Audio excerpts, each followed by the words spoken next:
बहुत समय पहले की बात है। एक छोटे से शहर में एक ऐसी दुनिया थी जहां जादूगर और जादूगरनियां अपने अनोखे जादू से जीवन को रोशन करते थे। यहाँ के हर व्यक्ति के पास कोई न कोई जादुई शक्ति थी। कोई उड़ सकता था, कोई आग जला सकता था, तो कोई अदृश्य हो सकता था। इस जादुई दुनिया का नाम था अल्मोरिया। अल्मोरिया में लोग अपने शक्तियों पर गर्व करते थे और जादू के विद्यालयों में अपनी जादुई शिक्षा प्राप्त करते थे। लेकिन अल्मोरिया की हर चीज पूरी तरह से सही नहीं थी। वहाँ कुछ लोग ऐसे भी थे जिनकी जादुई शक्तियाँ दूसरों से बिल्कुल उल्टी थीं। वे लोग साधारण जादू को ठीक से नहीं कर पाते थे और उनका जादू हमेशा उल्टा हो जाता था। ऐसे लोग खुद को उल्टी जादू के मालिक मानते थे। इन्हें समाज से दूर किया जाता था क्योंकि इनकी शक्तियाँ अक्सर परेशानी का कारण बनती थीं। इस कहानी की नायिका का नाम था नैना। नैना एक प्यारी और होशियार लड़की थी, पर उसकी जादुई शक्तियाँ कुछ अलग थीं। वह अपनी कक्षा में सभी से पीछे थी क्योंकि उसका जादू कभी ठीक से काम नहीं करता था। उसकी उड़ने की शक्ति भी उल्टी थी। जब वह उड़ने की कोशिश करती तो वह जमीन में धंसने लगती। जब वह आग जलाना चाहती तो पानी बाहर निकलने लगता। नैना को अपनी शक्तियों पर कभी विश्वास नहीं था और उसे लगता था कि वह कभी भी अल्मोरिया की महान जादूगरनियों में शामिल नहीं हो पाएगी। उसकी माँ बाप उसे समझाते कि हर किसी की अपनी अलग शक्ति होती है और उसे बस अपनी शक्तियों को समझना है। लेकिन स्कूल में नैना को बहुत मुश्किलों का सामना करना पड़ता था। उसके सहपाठी उसका मजाक उड़ाते थे और उसे अजीबोगरीब नामों से बुलाते थे। नैना का जादू हमेशा उल्टा हो जाता था। एक दिन की बात है, स्कूल में उसे एक साधारण जादू का अभ्यास करना था, हवा में तैरने का। उसकी कक्षा में सभी छात्र बड़ी आसानी से तैरने लगे, लेकिन जैसे ही नैना ने कोशिश की, वह हवा में ऊपर उठने के बजाय तेजी से जमीन में धंसने लगी। पूरी कक्षा उसकी इस हरकत पर हंस पड़ी। नैना बहुत शर्मिंदा हुई और उसका आत्मविश्वास पूरी तरह से टूट गया। उस दिन के बाद नैना ने ठान लिया कि वह अब कभी जादू का अभ्यास नहीं करेगी। वह सोचने लगी कि उसका जीवन बिना जादू के ही अच्छा होगा। लेकिन उसकी माँ ने उसे हिम्मत दिलाई और कहा, नैना, हर जादूगर का सफर आसान नहीं होता। तुम्हें अपनी शक्तियों को समझना होगा। शायद तुम्हारा जादू दूसरों से अलग है, लेकिन यह भी एक उपहार है। नैना को समझ में नहीं आ रहा था कि वह अपने इस उल्टे जादू के साथ कैसे आगे बढ़े। वह चाहती थी कि उसकी शक्तियां भी दूसरों की तरह सही दिशा में काम करें, लेकिन उसका जादू हमेशा उल्टी दिशा में ही जाता था।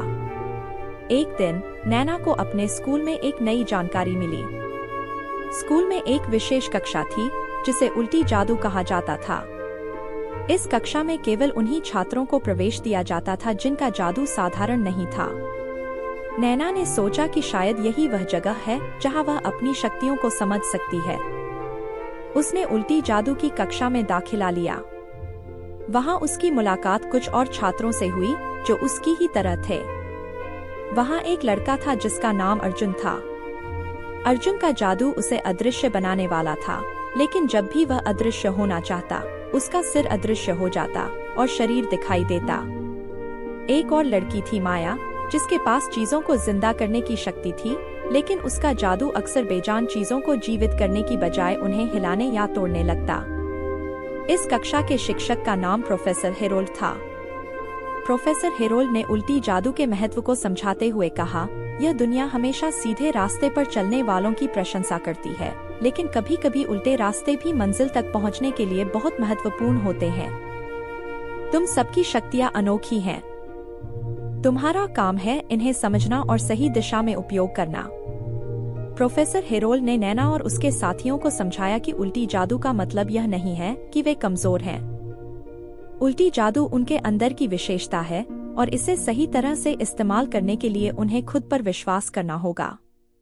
उन्होंने बच्चों को अलग अलग अभ्यास दिए ताकि वे अपनी शक्तियों को समझ सकें और उन्हें सही दिशा में इस्तेमाल कर सकें। नैना ने पहली बार महसूस किया कि उसकी शक्तियां वास्तव में कुछ खास हैं। उसे समझ में आने लगा कि वह जो उल्टी दिशा में जाती है, वह शायद एक नई संभावना की ओर इशारा करती है। धीरे धीरे नैना ने अपनी शक्तियों पर विश्वास करना शुरू किया और मेहनत से अभ्यास करने लगी। उसने अपने उल्टी जादू को समझा और उसकी मदद से अनोखे तरीके से काम करना सीखा। जब नैना और उसके दोस्त अपनी शक्तियों को समझने लगे थे, तभी अल्मोरिया में एक संकट खड़ा हो गया। एक दुष्ट जादूगर डार्क सोल ने अल्मोरिया पर हमला कर दिया। डार्क सोल के पास इतनी शक्तियां थी कि वह किसी भी साधारण जादूगर को हरा सकता था। उसकी योजना थी कि वह अल्मोरिया को अपने काले जादू से घेर ले और पूरी दुनिया को अंधकार में बदल दे। अल्मोरिया के सारे महान जादूगर और जादूगरनियां डार्क सोल का सामना करने के लिए इकट्ठे हुए, लेकिन उनका साधारण जादू डार्क सोल के सामने बेकार साबित हो रहा था। जैसे जैसे समय बीतता गया, डार्क सोल की शक्ति बढ़ती गई और पूरा शहर अंधकार में डूबने लगा। नैना और उसके दोस्तों को यह महसूस हुआ कि यह वह समय है जब उनके उल्टी जादू की शक्ति काम आ सकती है।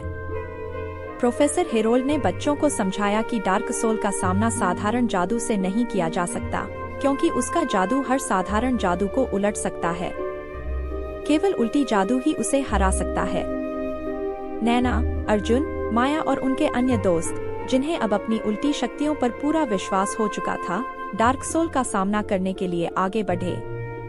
नैना ने अपनी उल्टी उड़ान शक्ति का इस्तेमाल किया और जमीन के नीचे छिपकर डार्क सोल के पास पहुंच गई। अर्जुन ने अपनी अदृश्यता का उपयोग करके डार्क सोल के जादू को निष्क्रिय किया। माया ने अपनी शक्ति से डार्क सोल के काले जादू को बदलकर उसे बेजान बना दिया। डार्क सोल को यह समझ में नहीं आया कि उसकी शक्तियां कैसे काम नहीं कर रही हैं। उसने पूरी ताकत से हमला करने की कोशिश की, लेकिन उल्टी जादू के सामने उसकी सभी चालें उलट हो गईं। नैना और उसके दोस्तों ने मिलकर डार्क सोल को हरा दिया और अल्मोरिया को अंधकार से बचा लिया।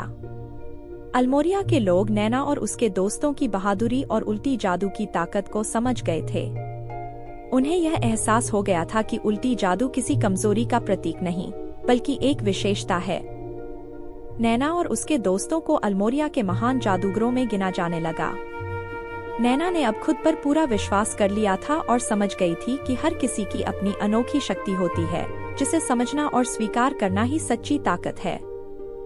उल्टी जादू की यह यात्रा न केवल उसे महान जादूगरनी बनने की ओर ले गई, बल्कि उसे यह सिखाया कि अपनी कमजोरियों को स्वीकारना और उनका सही इस्तेमाल करना ही असली जादू है।